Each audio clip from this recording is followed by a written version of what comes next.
It is the most wonderful time of the year. It is also the last episode of the year, and so we will be looking forward to 2026 and figuring out what it is that we need to do as the broader conservative movement, what we need from the Trump administration, all of these things that we literally need, that are imperative to our success, that must happen in 2026. So we will be going through all of that, what the Trump administration needs to be focused on, what they need to lean into, what the conservative movement likewise needs to be focused on, what we need to lean into.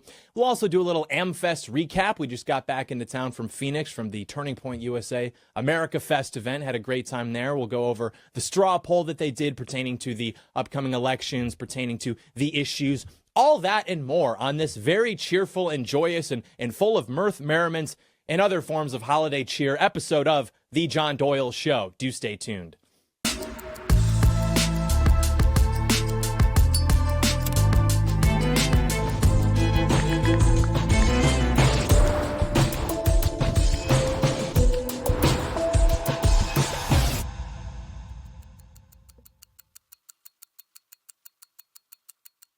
Hello there, ladies and gentlemen. Welcome to the John Doyle Show. Before we jump into it, we do our little AmFest recap. We talk about the issues and where the people stand on the issues. I first have to tell you about our cool friends over at BlazeTV and these new gift cards they have. If you are still on Christmas Eve day trying to figure out a great last-minute gift, I've got you covered. BlazeTV now has digital gift cards. You can get them instantly, no shipping, no waiting, none of that.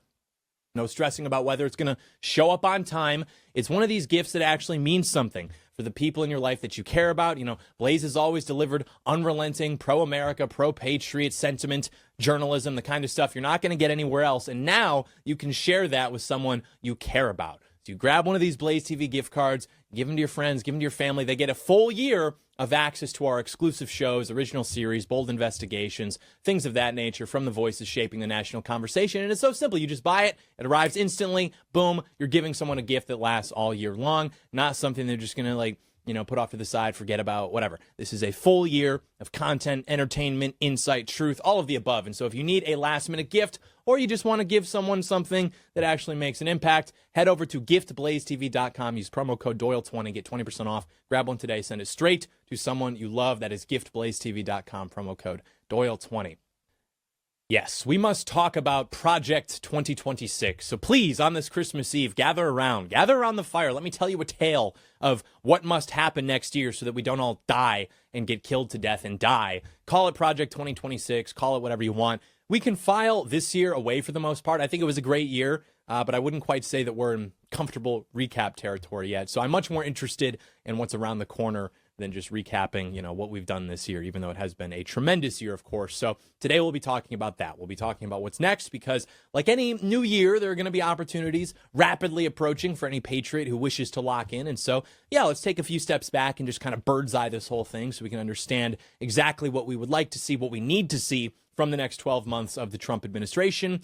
Also, generally speaking, the conservative movement. So just to review a little bit for context, the first year of Trump's second term, it's been greeted with a decidedly mixed reaction, we'll say, from people online who claim to be right-wing. People offline are very happy about everything, but people online have had a bit more of a, we'll say, balanced opinion on things. And this horde, this plan not trusting horde, the panicking horde, these ignorant, dull, listless, pumped full of HRT, literally just ready to churn out at the drop of a hat. These people seem to grow in numbers by the day. It often feels very lonely to be a patriot in trying times such as these. The hits keep coming. They're probably not going to stop. I compared it last week to establishing a beachhead while just getting mowed down by MG fire.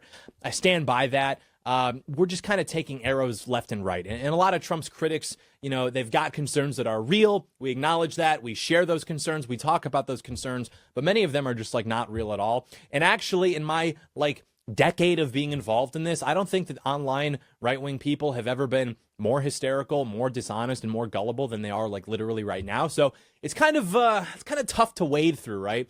And by the way, this is all very intentionally being orchestrated to derail our momentum, which we'll probably talk about later at length next year, right? It's the most obvious op anyone has ever seen ever. But for now, let us remember, an extremely German man once said, politics is the art of the possible, right? And we are still just figuring out what even is possible after the Trump revolution, after the greatest comeback in American political history.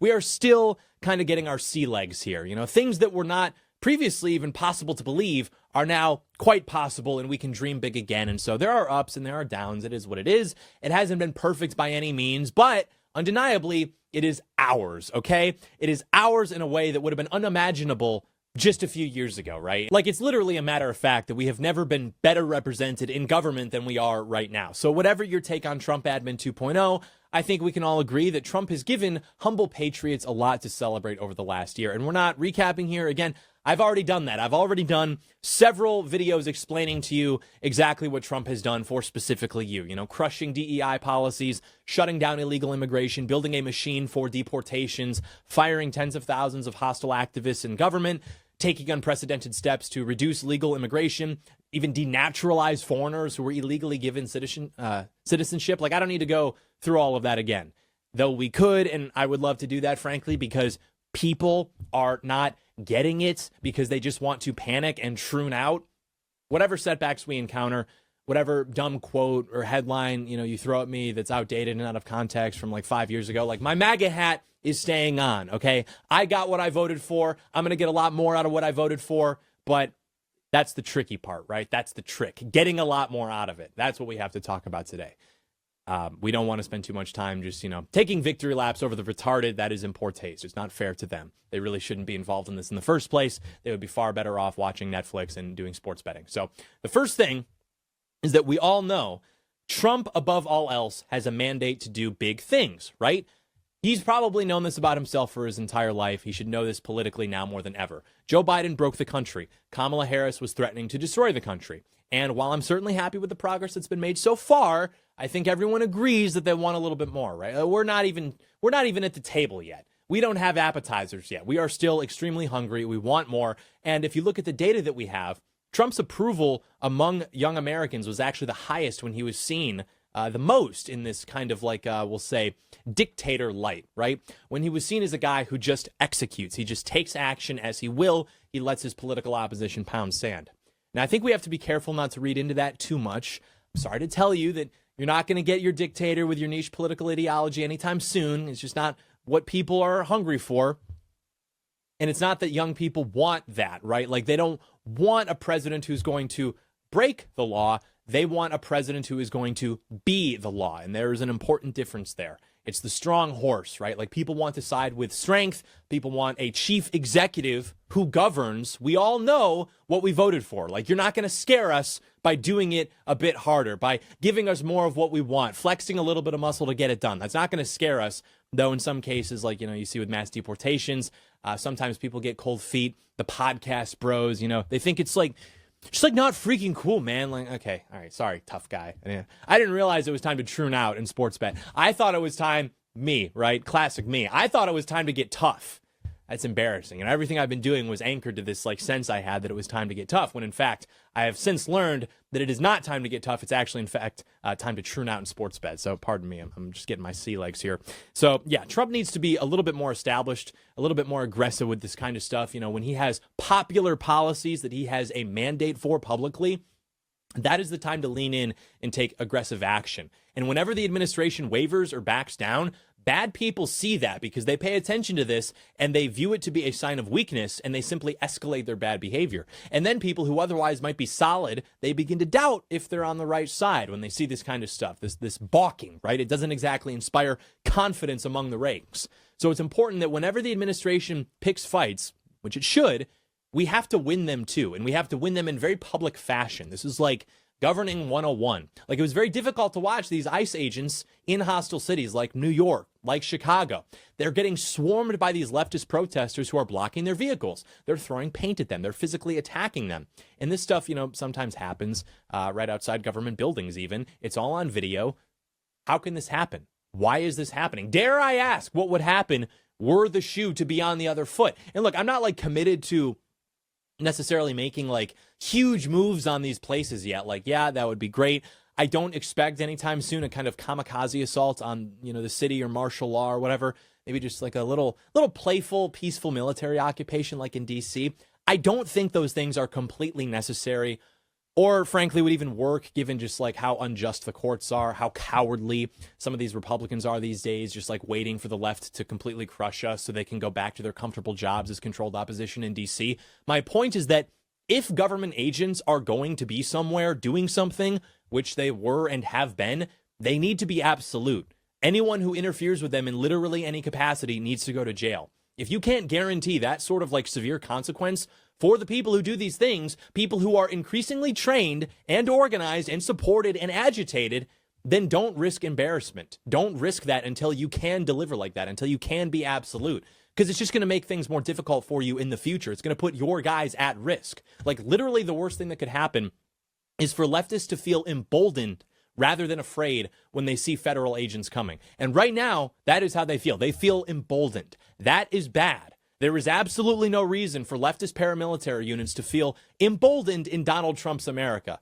And to the extent that they do, that's going to paint a very bloody picture for patriots.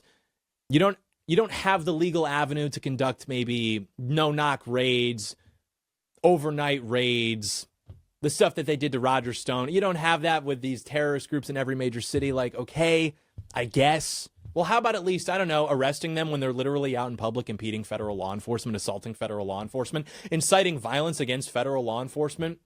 What's the problem there? You don't have an avenue there. You don't have a route. If I did that, I'd be arrested. Okay, so what's the problem? What are we doing?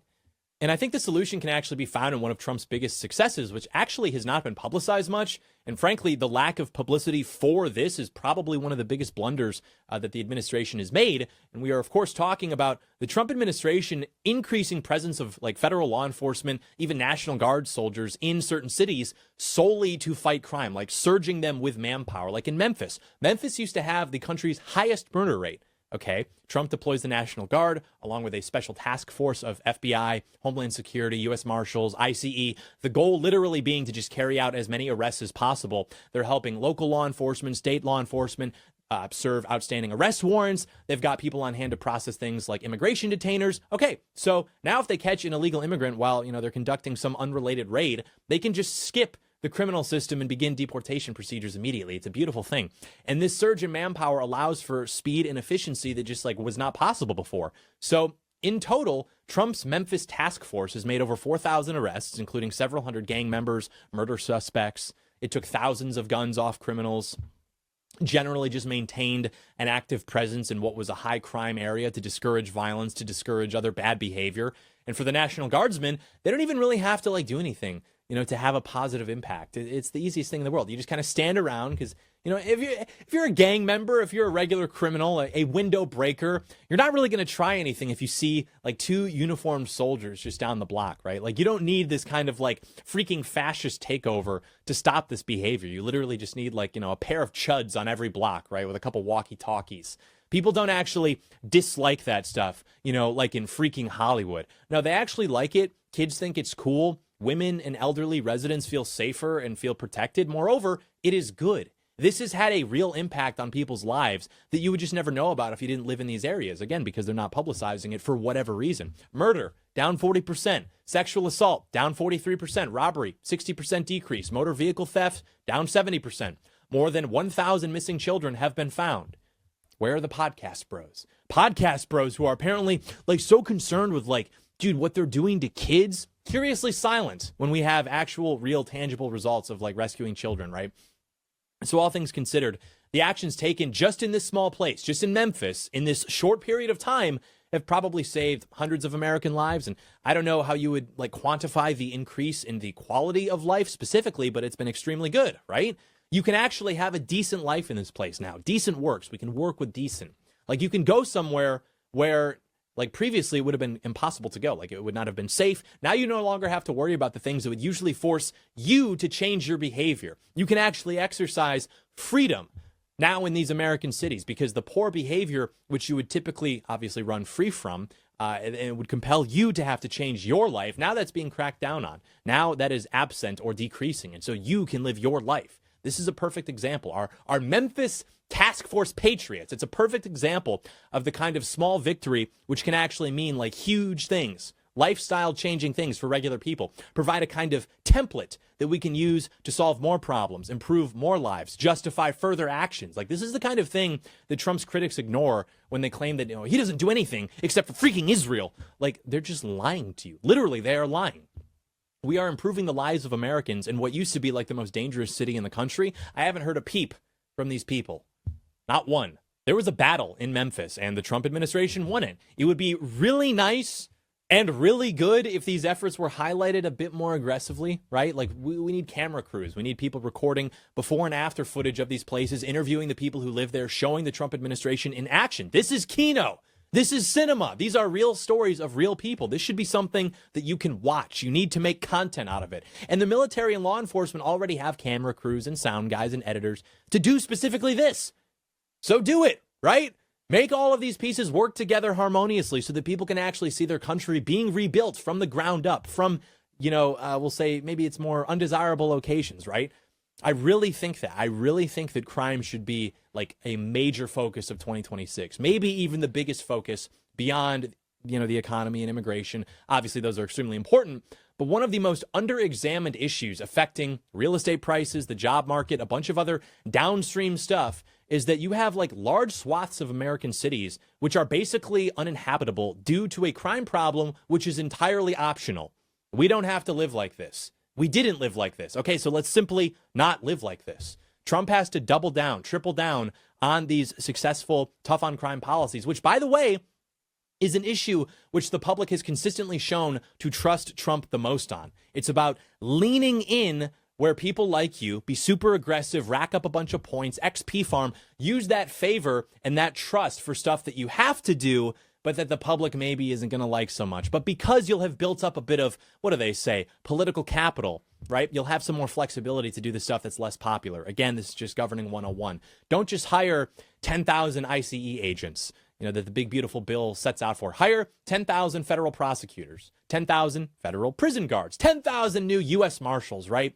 The number of fugitives in America should be 0. It is embarrassing, actually, that we have these like literal low IQ gangbangers just like running around our country while law enforcement begs their abuelas for tips in exchange for cash. That is embarrassing. I am embarrassed by that. Why is that happening? What about in prison? You know how you send people to prison for crimes? Now there's crimes happening in the prison itself. Why is that happening? That should be 0. There should not be crime in prison. By definition, it's supposed to be like an anti-crime zone, right? Like, we need to make these things into non-issues, literally eliminating them as issues. And there are a lot of issues that could be reduced to 0 with simply additional law enforcement manpower. But of course, that's going to take years to cultivate with any degree of quality. Like, we talk about those new ICE agents, which have been hired by the advent of the BBB several months ago. Those are not even going to begin leaving training until like next year.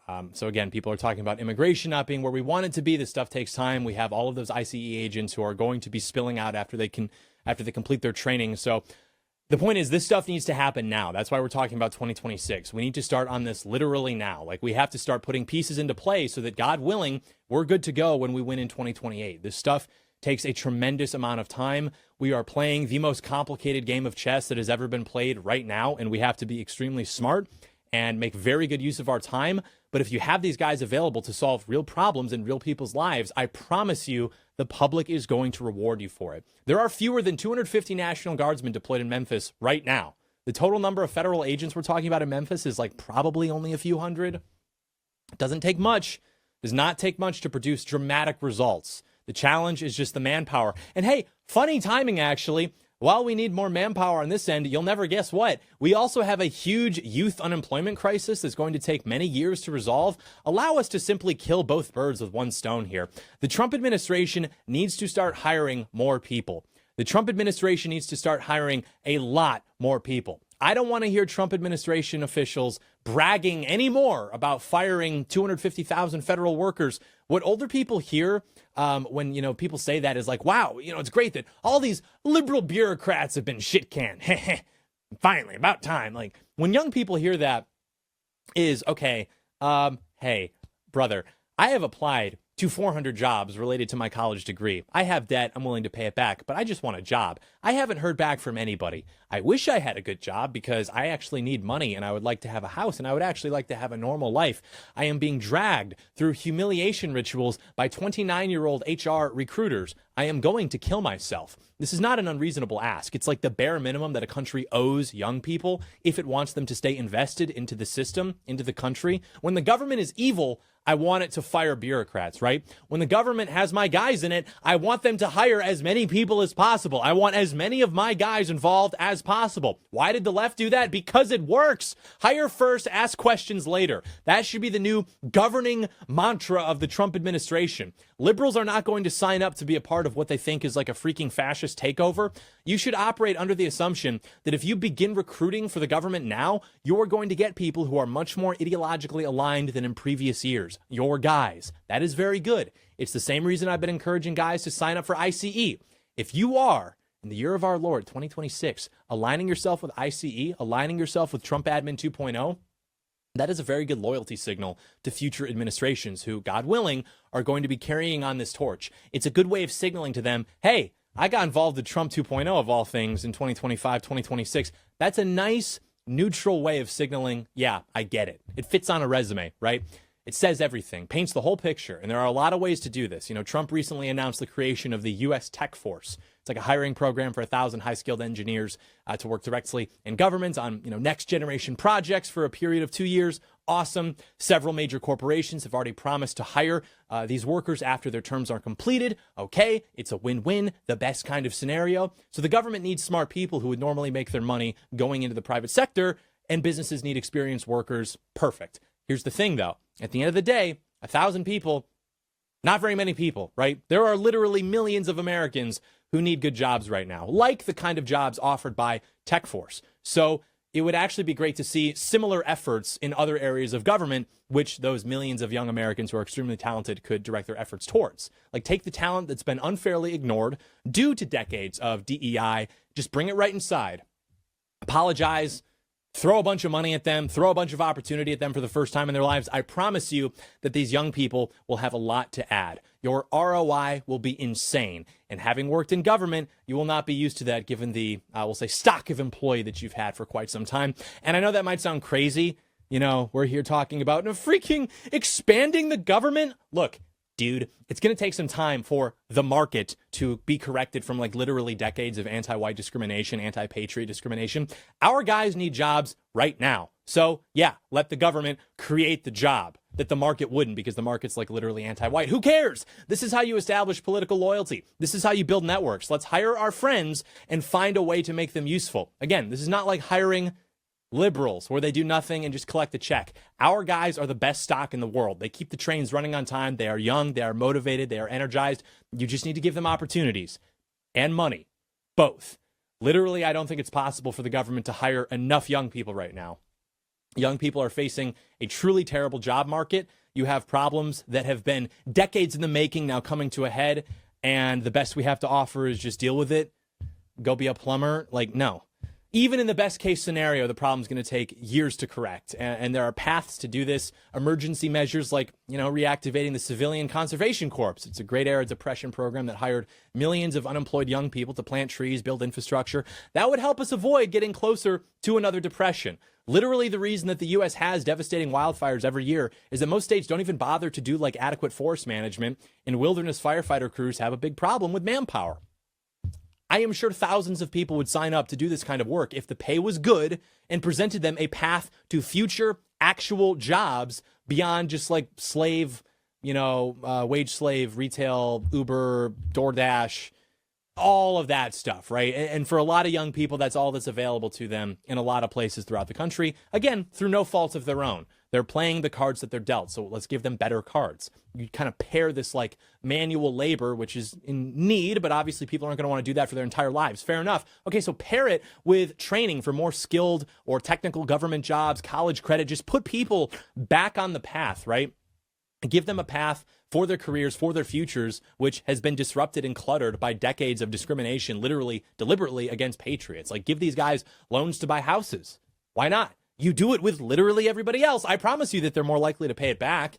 than some foreign speculator or mega corporation or some diversity program recipient. Like there are thousands of problems with our country right now that have been getting worse for a long time and that can be solved in this way. This is directionally correct. An ounce of prevention is better than a pound of cure, right? It's going to be a lot easier to stabilize the situation now when, all things considered, things are pretty good. Not perfect, but pretty good. It's going to be 1 billion times more difficult when some unforeseen turn of events causes everything to go wrong. You know, bring young people inside however you can. Figure that out later. Let them be your base of support.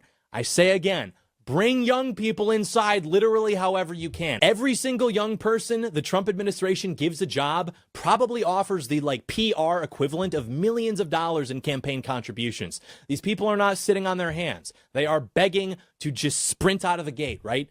They need to understand that they've got skin in the game, that they are a part of this patriot-occupied government. Like I've said before, the challenge is not getting people to trust the plan.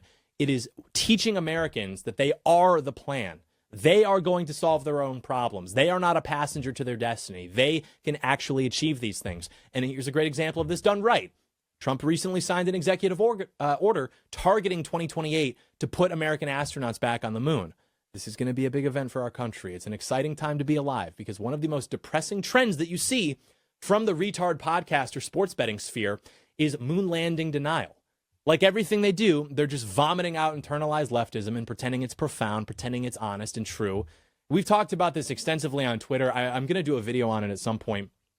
If you actually talk about the origin of moon landing denial, where this comes from, it came from third world countries and communists being mad that Americans were able to win the space race. And so, or put a man on the moon, we'll say, put our flag on the moon. And so they had protesters outside of NASA as we're launching rockets into space. And it's literally third world people holding up signs like money for space, but not for my family. You get the idea. It's this kind of same stuff now. People very mad at the American for reaching the moon when they can't even reach the second floor, right? That's why I got the Speedmaster. I was trying to meticulously communicate to the audience that I want America to dream big again. This is the first watch worn on the moon, right? The most impressive thing that anyone in human history has ever done, and it was done by Americans. We were the one who did it, and the whole world just sat back and watched. It took hundreds of thousands of people, billions of dollars, a million little problems that had to be solved, but it was all worth it because no one could deny that America was the greatest country in the world after that, which is why there was such an effort then to deny that we did it and such an effort now to deny that it ever happened from all of these people who curiously are themselves anti-American. And the moon landing was fake. You don't think they did that? I bet it's hard for you to understand how we could actually send men into space and get them on the moon and plant our flag. I bet that's tricky to you. I bet it makes more sense to your brain to assume it was all just a big conspiracy theory. Yeah, makes sense. Because Americans were a people who could do whatever they wanted to do. Existence is our frontier, and we have confidence in that, and we feel that. And that's why projects like this are very important. It is important that as many Americans as possible feel like they're going to be a part of these new projects, of a new moon landing, all these other great things that the Trump administration is embarking on in the coming year and in the years after that. Morale, civilizational confidence, these are things that are imperative at the stage that we are presently in. And so it really can't be overstated how important these kinds of projects are. For years, the left has made it a point to tear down our monuments. Okay, let's build new ones. You've got a lot of people living in what amount to suburban refugee camps because our inner cities, the primo real estate. You can still see the brick husks of great buildings built decades, sometimes even centuries ago. Those places have been destroyed by crime and dysfunction. Okay, great. Let's take these places back and make them our places again. Most importantly, pay our people to do all of it. Generally speaking, Americans just need to be reminded that it's still our country, right? Anything that does that is going to be an extremely lucrative use of our time and of our energies. America is not just something that we're watching on TV. It's not just something that we're reading about on our phone. Our ancestors built it. It's for us. Everyone else who wants to make it theirs can't have it. And Americans are still building it today. You specifically are still building it today. We've already had an increase in fertility rates thus far into Trump admin 2.0. Just like we actually saw a small baby boom under Trump admin 1.0. And I bring this up because there's all this effort spent on raising fertility rates while ultimately ignoring why they're so low in the first place. And I remember I said this 2 years ago, if Trump gets back in, we're going to see them rise again because fundamentally people are more likely to have children in a country that they feel is theirs, that they have a future in, that they would want to plant roots in. Trump provides that to people, and it's true. So now is the time to go all in on Trump 2.0, because this is your birthright. Be a part of that energy, which Trump can use as a mandate to aggressively implement his agenda. That is our job. That is the promise and challenge of the second Trump administration, to harness all of this energy and opportunity and direct it towards our future. That is what we must do, because the time is going to pass regardless. And so what we do with it is our choice. And I think that I would like to choose working towards a better future rather than pruning out. And fundamentally, there are like a million different paths you can choose from. They can be distilled into more or less two choices: working towards building a better future or pruning out. Everybody is headed in those directions. Maybe they're a little bit more this way, a little bit more that way. When they go left, there may be a little bit more left, a little bit more right. Ultimately, there is a fork in the road, even if those two paths represent, millions of particulars, right? You are either working towards building a better future or churning out. So in the spirit of Christmas, work towards the former.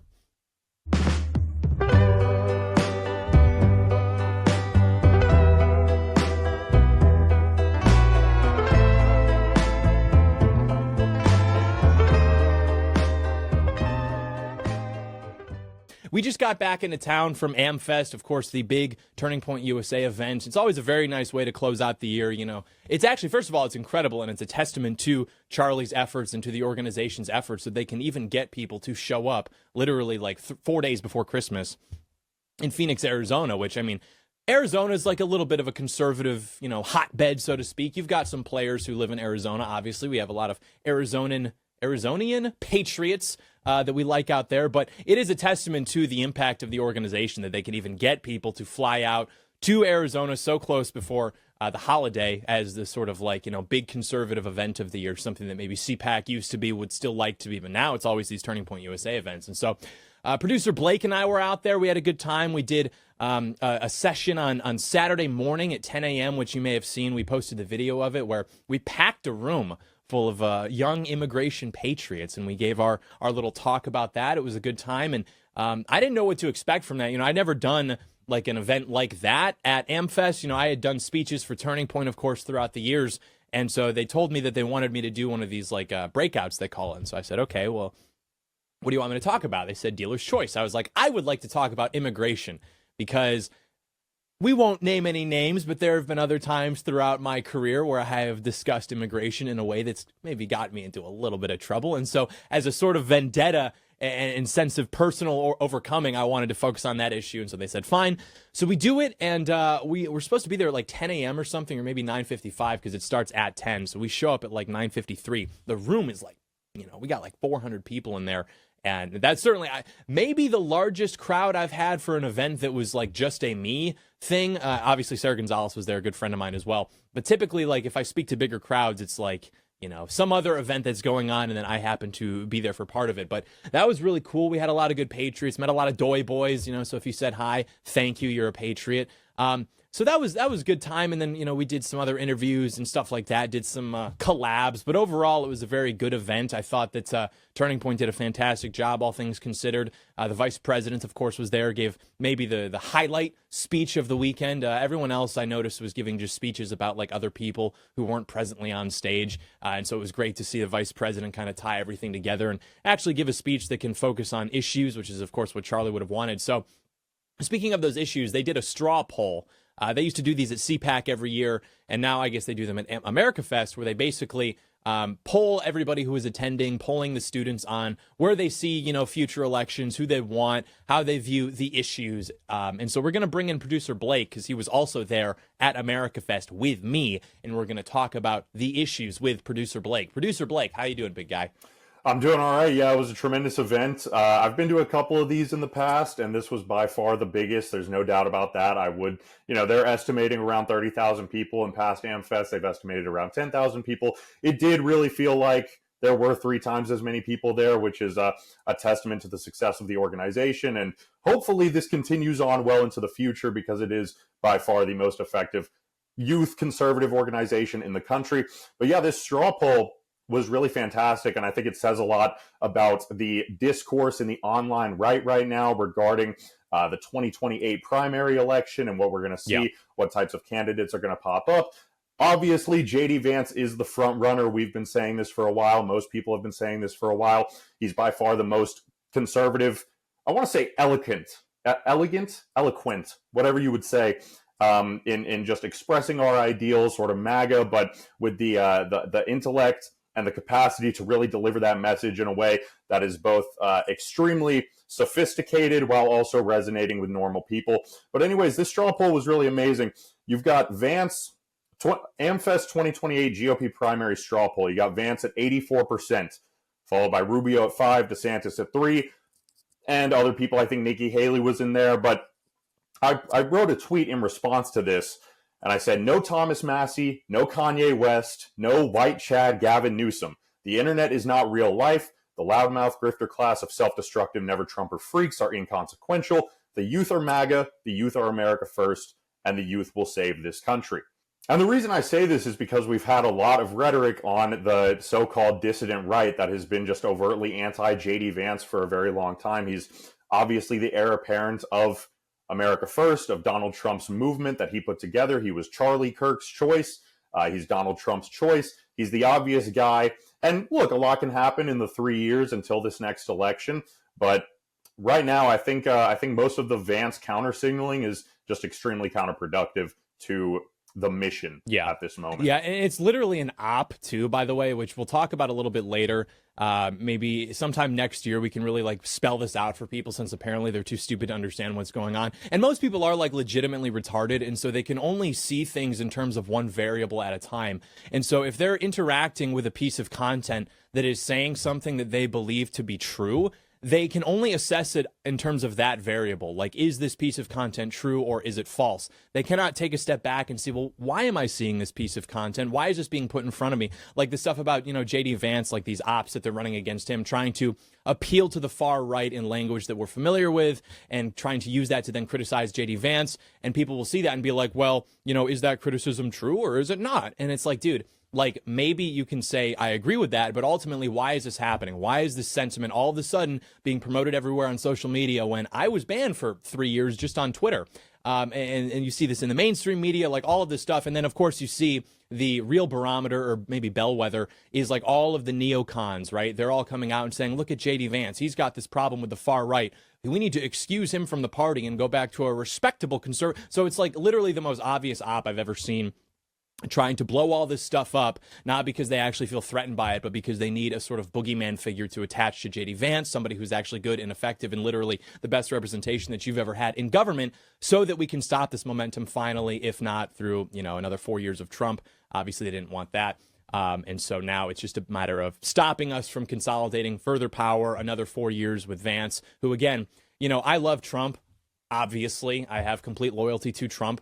But it is true that JD Vance provides a kind of sophistication to Trumpish politics, which gets a very weird kind of voter in the suburbs to sign on to that ticket. I met somebody who is one of these, like, kind of, we'll say white collar, like professional white Americans.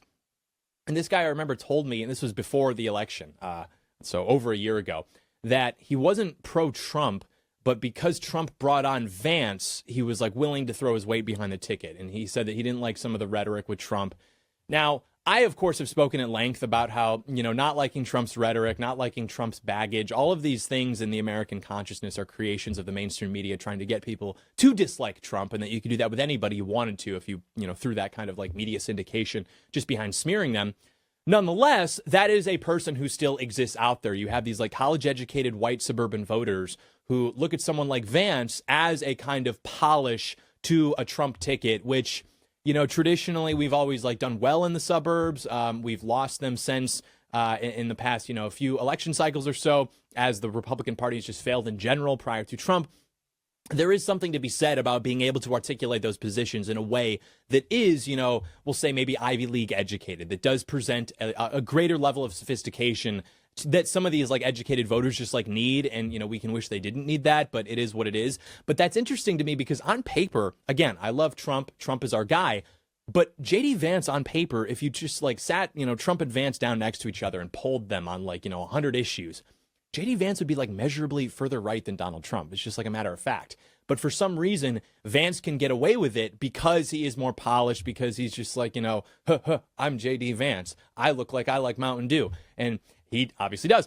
Apparently he drinks diet, though, so maybe he's not our guy. And so he does like provide this level of, respectability to a Trump-style politics, which obviously the neocon class is completely threatened by, which is why they are teaming up with retards to attack Vance, teaming up with Democrats to attack Vance. Like, everybody has it out to get this guy. So I want to go over the results of the straw poll to provide a bit of white pill, knowing that this is not actually translating into the real world. And to your point, too, about the attendance, I am optimistic that this is going to carry over into future events. The general, conservative movement will be able to absorb these people, because there wasn't a lot of sentiment at the event about Charlie himself. And there was, obviously, it's Charlie's event. We're talking about the assassination. We're talking about his legacy, what he would have wanted.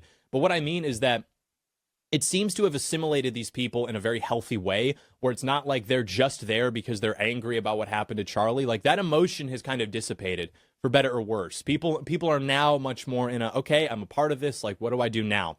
Whereas, if AmericaFest had taken place the first week of October, it would have been a different climate. You would have seen people who are maybe there because they are more emotional, they're more upset, and they're trying to, take that energy and put it into something productive. But it seems now that the people who are hanging around are people who have more or less internalized those emotions and are now trying to use that to move forward in a productive way. And so I think that's good. But we had this poll from Blake Neff, who is the brains behind the Charlie Kirk show.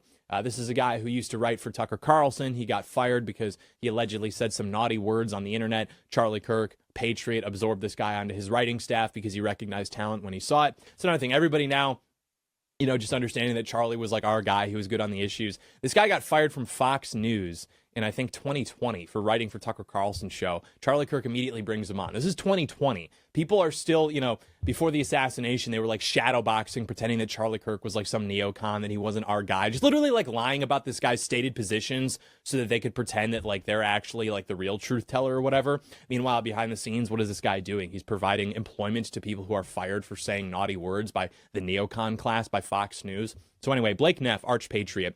He says, the TPUSA straw poll from AmFest is out. Thread. JD Vance won the 2028 nomination straw poll by more than Donald Trump won the 2024 one we did 2 years ago. So I'm looking at the poll. JD Vance won close to 85%, 84.2% for Vance. You had 4.8% for Marco Rubio, then DeSantis at 3%, Trump Jr. at 2%, Ted Cruz at not even 0.3%, LOL, and then, so on and so forth. Now, that makes sense to me that Vance would actually win more than Trump did in 24, because in 24, I mean, you had guys like Vivek Ramaswamy who were out impressing people with, his snappy lines and all this other stuff. You had DeSantis. There was an effort, as again, we covered in both of those cases, from the sort of neo-never-Trump media class, the neocon media class, to AstroTurf DeSantis is like Trump but effective. Vivek Ramaswamy is like again, Trump but without the baggage. Trump but actually gets stuff done because he had memorized all of these applause lines from social media and he was able to, deliver them on a debate stage or whatever. So it doesn't surprise me in that sense that Vance would be the obvious next guy, because people really like Vance. He has developed this kind of charisma that maybe he didn't have when he was running for Senate in Ohio, but he's really kind of grown into himself in a positive way. And then also, who's the competition going to be? Marco Rubio, DeSantis? Probably not. Trump Jr., great guy, but probably not. I don't know if he has those ambitions. Everybody seems to really be comfortable with throwing their weight behind Vance, which I think is a very good thing, actually. Then there was Trump's cabinet. We had Trump's cabinet is very popular. Pam Bondi is the only member to have disapproval in the double digits, with about 29% having a negative view, which makes sense to me because she's not exactly locking all of these people up. So it wouldn't surprise me that people have the strongest disapproval rating reserved for her, as opposed to somebody like, I don't know, the Secretary of Agriculture. I mean, we more or less seem to be eating, but we still have terrorists roaming the streets, and so that's probably not that good. This one was interesting. We have the poll asked a question about how attendees view Israel. Despite a lot of noise online and some on stage, only 13% believe that Israel is not an ally of the United States. So we had 33.3% said top ally, 53.4%. So the majority said one ally of many, and then 13% said not an ally. And so the position that Israel is not at all an ally is in the extreme minority, which makes sense. I mean, look, we've articulated an America First foreign policy position, as has Trump, as has J.D. Vance. You can say that Israel's not our closest ally. I don't think that anyone would make the argument that they are anymore. Obviously, that used to be a very common argument and applause line. But as J.D. Vance said, our greatest ally is probably the UK. I think I'd be sympathetic to that. I would probably say the UK, maybe Australia and Canada, maybe the French, the Japanese. Yeah, no, easily the Japanese. I don't think that Israel's top 5. I would have to make a definitive list, because then again, we really don't have that many allies. I mean, we have countries that we're aligned with, but in terms of people who actually I would want to, fight alongside or work alongside, the Patriot does truly walk alone. And so J.D. Vance has repudiated that kind of Israel's our greatest ally, all of that sentiment, again, on debate stages where he repeats and repeats, as we've played in previous episodes, that the United Kingdom is probably our closest ally. That's probably true. That is directionally correct, right? I mean, our civilization is an outgrowth of, 1,000 years of shared culture. We've worked together in various military operations. We're more or less united by, again, that common culture. And so I would be sympathetic to that. I love the Japanese, anyone in the Anglosphere. I mean, not that the Japanese are in the Anglosphere, but, the Canadians, the Australians, we can work with them. But this idea that, Israel's our greatest ally, that was always an applause line during the global war on terror era of things, which thankfully has now been retired. And so you can say that. You can say that, they're not what is it? They're not an ally, but they can be an ally in some circumstances. And that is, in my opinion, truly, if you are America first, that means that there are instances where you can work with some people, you can work against them in other cases. It doesn't matter. You don't have to make these kinds of relationships. All that matters is, in the immediate, what is serving the best interest of my country? And if it's working with somebody, that's fine. If it's not working with somebody, that's fine. But that seems to be correct to me. Whereas a lot of the sentiment you see about Israel, just straight up not being an ally, they are our enemy. That is being driven by Muslims who are trying to create an American right that is not only in support of their interests, which is specifically anti-Zionism, but then also something that's less hostile to Muslims as an I guess you'd say, ascendant immigrant group, right, that's coming over here, establishing ethnic beachheads, lobbying for further mass Muslim migration. So that's all they're doing in terms of that, which we've talked about before. And the reason they're doing that specifically with the Israel thing is because it's a very useful way of alienating a lot of people on the right, because obviously you have mixed opinions on Israel. You've got the older neocon class, which is overwhelmingly pro-Israel. You have people in our generation who are okay, I don't really understand why we're speaking about this state, this secular state, which was founded to be a socialist, ethno-religious state with such reverence that would imply some kind of biblical mandate. Again, founded literally on secular socialist principles, so not exactly something that is aligned with the values that a lot of American Christians think that they're supporting. So it's okay, well, what exactly are we doing here?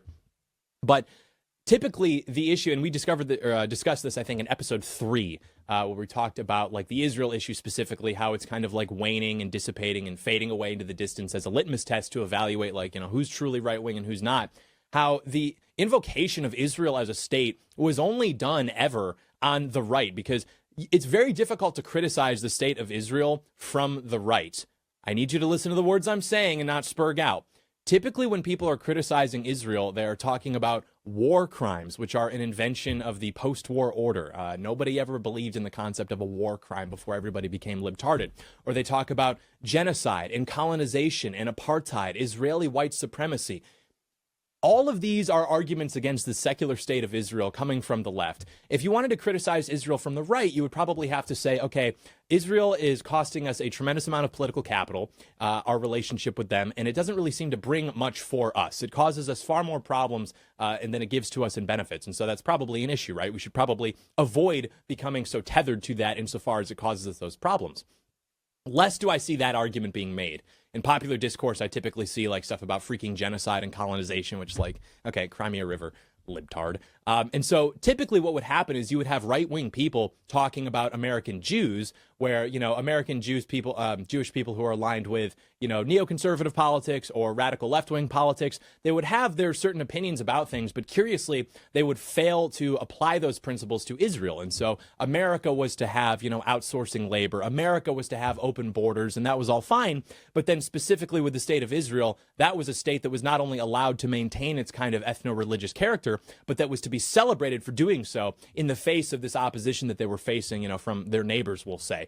And so the only reason that the American right ever brought up the state of Israel was to invoke that kind of hypocrisy where it's like, now, wait a minute. We've got all these like very pro-Israel conservatives, very pro-Israel liberals or whatever. But then curiously, they are failing to apply these policies, which apparently are so great, which they make a living talking about in America or make a living advocating for in America. They fail to apply those to the state of Israel. So the point is, with the Israel issue, you want to talk about like Jewish representation in government, media, we can have that conversation. That is a separate conversation from specifically the state of Israel, which is like a completely different thing, which nobody ever cared about until the left started making it, such like a mainstream issue with the post-October 2023 kind of events. And now all these like right-wingers are discovering these like anti-Israel talking points, and they think that they've like, invented fire or something, as if you couldn't go buy the Israel lobby from Barnes & Noble. There aren't debates about the Israel lobby on like elite college campuses. Like, this is literally the most able to be discussed thing that is able to be discussed. But people think it's like, dude, you're like not allowed to talk about this, man. They will shut you down. And it's like, they literally will not, dude. You can have this conversation. Now, you want to have a conversation about American sovereignty, that's a separate conversation. But typically that's not what people want to do. They want to talk about freaking war crimes and Netanyahu. Yeah, go join the left-wing Israelis who are trying to put Netanyahu in prison. You can run off and go do that, Mr. Epic and based guy. So yeah, that poll more or less aligns with what I would expect. And it also, and this is kind of a clear pill, not quite a good thing, not quite a bad thing. I think that a lot of the sentiment you see that is like, anti-Semitic, as the neocons would say, is just people getting excited that they can laugh at Jewish people again, just like they're excited that they can laugh at black people again. But in terms of how that's reflecting their actual like stated policy positions, they still retain like a kind of normie hardware. My anecdote for this is that I was out last New Year's Eve, actually, at a bar, and I recognized, or this guy recognized me as I was walking in. He offered me a cigarette. I take the cigarette, I start hanging out with him and his boys. And one of the guys was introduced to me as a guy who's like, oh yeah, he's seen your stuff. He's like super red-pilled. And I'm like, okay, cool. So I start talking to this guy, and some joke was made about, our beloved African Americans. And he like laughed at it. And then we were talking about it, and he started asking me like why I thought that, certain outcomes are existing in certain groups of people. And I started explaining it to him from a very just like me point of view. And I remember he like recoiled, and he was like, wait. No, that's not right, man. Like, no, it's definitely like environment. It's definitely like the fatherless problem. And it's definitely, and I remember like being like, what are you talking about? And so it just sort of clicked to me in that moment that for a lot of young people who are a famously not exactly politically engaged demographic, unless you're like a leftard, obviously, a lot of people, insofar as they are attracted to like, far right ideas or like edgy ideas, it is simply because they want to look at them and they want to laugh, and that's like as far as it goes. Actually internalizing sort of the logic behind a lot of these ideas is very difficult for these people, and maybe they're not even interested in doing so. And so when I see this stuff online, which of course, the neocons and the left are happy to take and say is evidence of like right-wing people all like being like Hitler Youth or whatever, when I see that, I really just view it to be people enjoying the fact that they're allowed to find things funny, and that doesn't necessarily mean that we can count on them to become like reliably right-wing, which is fine. We're not going to have like a mass movement of our niche ideology anytime soon. We just want people to be throwing their weight in basically the right direction, which in my opinion happens to be in the direction of the Vance campaign, which I think is also why there's such an effort to turn young people away from Vance by talking about freaking Palantir, because that's the only tech company that's run by a guy who's right-wing sympathetic. They never gave a crap about big tech censoring us. They never cared about, tech companies working with the government to surveil patriots. It's only when it's Palantir that it's all of a sudden a problem. So it's like, okay, if you have a problem with big tech, say you have a problem with big tech. You have a problem with surveillance, say that. For some reason, though, you only have a problem with freaking Palantir, and it's because the left put that idea in your head because you are a normie.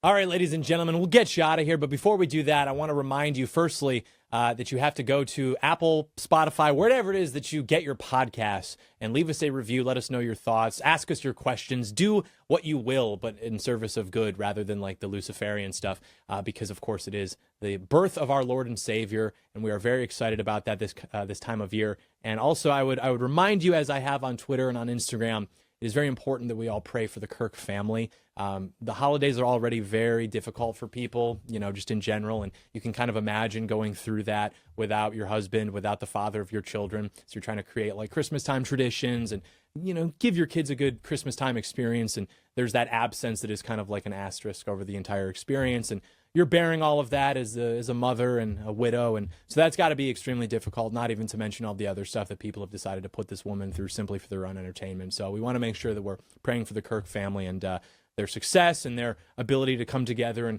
have a nice Christmas season, have a good celebration and a good worship of our Lord, as opposed to what has obviously been a very tough time for all of them. So I just wanted to remind everybody to do that. So thank you so much for watching. I hope you enjoy your Christmas. God bless you. God bless you, family. And we'll see you. Hey, we'll see you next year. But it's funny when I say it because we've got like a good 7 days rather than if it were 5 minutes. That's not funny, and you should stone those people to death. But when I say it, it's true. We'll see you next year. God bless. Bye.